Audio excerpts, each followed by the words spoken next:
Beautiful. কিছু কাপড় মেলেছিলাম, এই মাত্র মেললাম ওয়াশিং মেশিনে শুকিয়ে, আর এই দেখুন বিউটিফুল কি অবস্থা করেছে। কি বিউটিফুল, মার খাবি? মার খাবি? এদিকে আয়, এদিকে আয়, আয় এপাশে আয়, এপাশে আয়। চপ, এটা কি? এটা কি করলি? এই যে ও এখন চলে যাচ্ছে, বকা খাওয়ার ভয় চলে যাচ্ছে।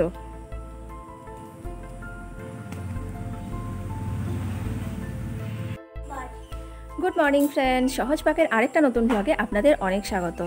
আর আজকের ব্লগটা শুরু হলো বিউটিফুলের একটা দুষ্টুমি দিয়ে। আমি সবে মাত্র ওয়াশিং মেশিনে কাপড় কেচে মেলেছি, আর দেখি নাইটিটা নিচে পড়ে আছে। তো রাগও উঠছে, কি করব, আবার ধুয়ে দিতে হবে। আর ওই যে এখন বকা খাওয়ার ভয়ে সিঁড়িতে গিয়ে চুপচাপ শুয়ে আছে। ও দুষ্টুমি করলে বোঝে যে দুষ্টুমি করেছে, এবার তো বকবে আমাকে, তো চুপচাপ গিয়ে শুয়ে পড়ে যাতে আর কিছু আমরা বলতে না পারি। বিউটিফুল খুব দুষ্টামি করে এখন চুপচাপ বসে থাকা, যে তো যেন কত ইনোসেন্ট, ও কিচ্ছু জানে না এমনভাবে বসে আছে। দুষ্টু ডগি। এখন হলো আমি রান্নার জোগাড় করে নিচ্ছি। আজকে ডিম করতে বলেছিল মা, তবে আমার বর বলছে ডাল, আলু ভাজা আর ডালের বড়া খাবে। তো দেখি, ওর জন্য ডাল করছি, আর মা যদি বলে ডিম করতে তাহলে ডিম আলাদা করে দেব।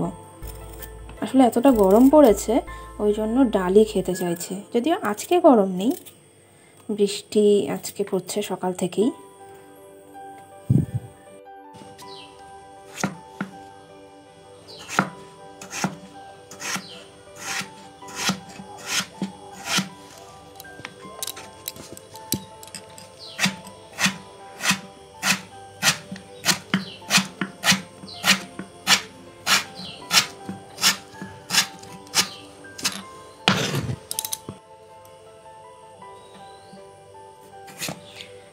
এখন আলুগুলো কেটে রাখছি, তবে ভাজবো না, খাওয়ার সময় ভেজে নেব।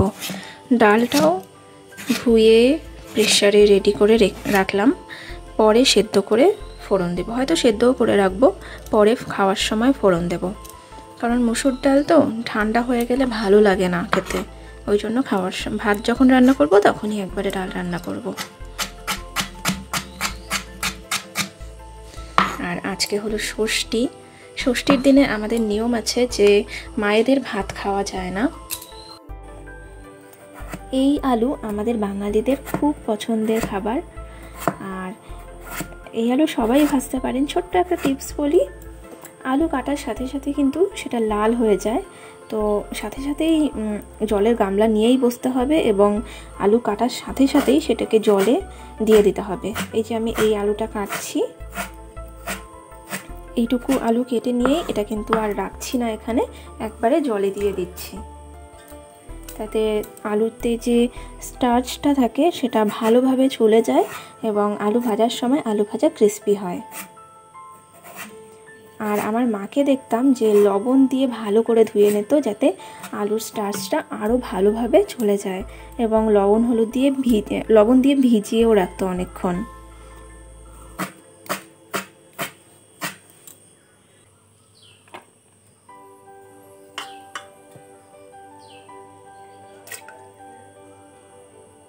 এখানে ডালের সাথে আলু সেদ্ধ দিলাম, কারণ আমার হাজব্যান্ড ডালের সাথে আলু সেদ্ধ খেতে পছন্দ করে।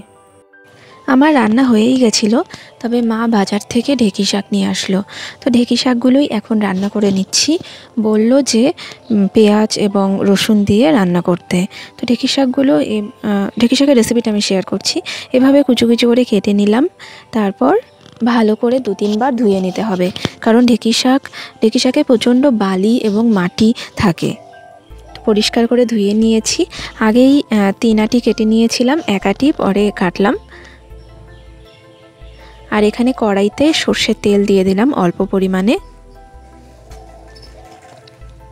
তেল গরম হলে এখানে ঢেঁকি শাকগুলো দিয়ে দিলাম, তারপর দিয়ে দিচ্ছি পরিমাণ মতো লবণ এবং 1/2 চামচ হলুদ দিয়ে দিলাম। ভালো করে লবণ হলুদের সাথে শাকটা মিশিয়ে দিচ্ছি। লবণ দেওয়ার সাথে সাথেই শাক থেকে কিছু জল বেরোবে এবং সেই জলেই কিন্তু ঢেঁকি শাকগুলো সেদ্ধ হয়ে যাবে। ঢাকা দিয়ে দিলাম এবং আঁচটা কম করে দিচ্ছি। কম আছে 5 মিনিট রেখেছি, তাতেই দেখুন একদম সেদ্ধ হয়ে গেছে।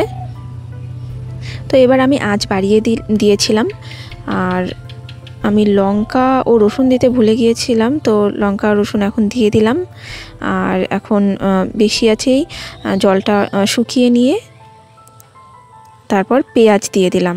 কাঁচা পেঁয়াজ কুচি কুচি করে কেটে রেখেছিলাম, তারপর দিয়ে এবার আরেকটু ঢেকে রাখবো যাতে পেঁয়াজগুলো একটু নরম হয়ে যায়। খুব বেশি না, 1 থেকে 2 মিনিট মতো। এই দেখুন পেঁয়াজগুলো নরম হয়ে গেছে। এবার আমি আরেকটু ভেজে নিলেই রেডি হয়ে যাবে। হলুদ আর তেল গরম করে এভাবে ছোট ছোট করে মসুর ডালগুলো দিয়ে দিলাম বড়ার মতন করে। মসুর ডালের বড়া কম আছেই ভালো হয়, তো আমি মাঝারি থেকে কম আছে ভাজলে পরে বড়া সব থেকে ক্রিস্পি হয়, তো আমি সেভাবেই ভেজে নিচ্ছি। আর ডালের বড়া ভাজতে বেশ ধৈর্য সহকারেই ভাজতে হয়, অনেক সময় লাগে ভাজতে, 10 থেকে 15 মিনিট তো লেগেই যায়। এইভাবেই আমি বড়াগুলো ভেজে নিলাম। আর বড়া ভাজা হয়ে গেছে। আলু ভাজার জন্য আলু কেটে যে রেখেছিলাম, তো আমি স্নান করতে গেছিলাম আর কিছু কাপড় কাচার ছিল বলে আমার বরই আলুগুলো ভেজে নিয়েছে। রেসিপিটা আপনাদের সঙ্গে আর শেয়ার করা হলো না। আর এখন ওকে খেতেও দিয়ে দিয়েছি। আজকে রান্না করেছি ডাল, ঢেঁকি শাক ভাজা, আর হলো আলু ভেজেছেও, আর ডালের বড়া। তো এই দিয়েই আজকের সাধারণ লাঞ্চ হচ্ছে। আজকের ব্লগটা আমি এত পর্যন্তই শেষ করছি। আশা করি আপনাদের সবার ভালো লেগেছে। আজকের খুব সাধারণ একটা দিনের কাজকর্ম আমি আপনাদের সঙ্গে শেয়ার করলাম। আসলে আমাদের প্রত্যেকটা দিনই খুব সাধারণ হয় এবং সেই সাধারণ দিনকে বিশেষ করে তোলার দায়িত্ব আমাদের। প্রত্যেক মুহূর্ত থেকে কিছু না কিছু শিক্ষা নিয়ে প্রতি মুহূর্তের যে নেগেটিভিটিগুলো আছে সেই নেগেটিভিটিগুলো বাদ দিয়ে পজিটিভিটিকে গ্রহণ করে আমরা আমাদের দিনকে এবং জীবনকে আরও বিশেষ করে তুলতে পারি, আরও সুন্দরতম করে তুলতে পারি। তো তো এই বলেই আমি আমার ব্লগটা শেষ করছি। আর যারা আমার ভিডিও দেখছেন এবং চ্যানেলকে সাবস্ক্রাইব করছেন তাদের সবাইকে অসংখ্য ধন্যবাদ। দেখা হচ্ছে পরের দিন আরেকটা নতুন ভিডিও নিয়ে।